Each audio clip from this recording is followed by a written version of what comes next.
And for more on this, we are being joined by Fred Weir from Moscow. He's a journalist and a political commentator. Welcome to the broadcast, Fred. My first question to you, Xi Jinping might emerge as a mediator between Russia and Ukraine, something the West has failed to do in the past 1 year. What are your expectations and how optimistic are you about a peace deal? Look, the war that Russia launched a year ago in Ukraine was either going to tear apart the Chinese-Russian relationship or bind it together more strongly. And I think this visit shows pretty clearly what the answer is.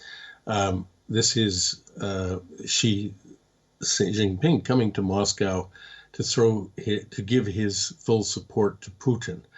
Of course, the Chinese want this war to end. It's bad for business. It's very bad. It's aggravating an already bad relationship with the West, especially the United States.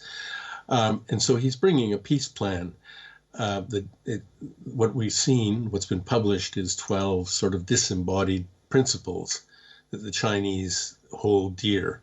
But there will be a detailed plan, something to negotiate that involves concessions on both sides. But I think there is no doubt that the Chinese are taking Russia's side pretty clearly here. This is a huge game-changing event, and I think Putin is going to be pretty pleased. Now, Xi Jinping is walking a tight rope here. On one side, it's Russia, of course, that China has refused to condemn. And on the other side are Ukraine and the West that is demanding an unbiased stance. What do you think Xi's line of diplomacy will look like in Moscow tomorrow? I think he's going to get Putin to agree to whatever is the detailed Chinese plan. It's not known to us right now, but it will almost certainly involve Ukrainian neutrality, perhaps demilitarization of a big part of Ukraine, and territorial concessions, at least the Donbass and Crimea. But it may require Russia to give up certain things, especially their claims on territories like Kherson and Zaporozhye, and to submit to some larger sort of global discipline. The main thing that the Chinese will be offering is reconstruction aid. This is for both sides. You know, that the entire state of Ukraine is destroyed. It's going to be vastly expensive to rebuild it.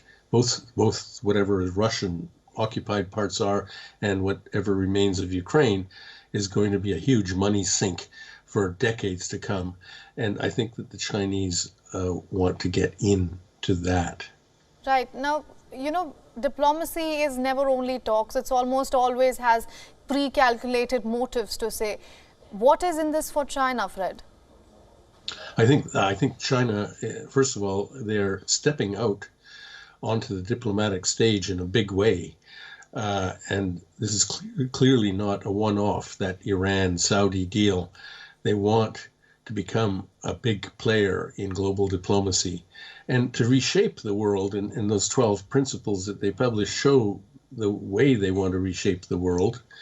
They want a globalized world, but not an American-dominated one.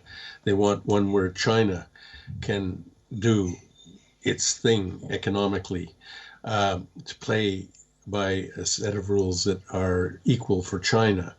And so if they can negotiate a peace in Ukraine, and I think that's hard, it's hard for me to visualize, but if they can pull that off, China is going to be diplomatically unstoppable.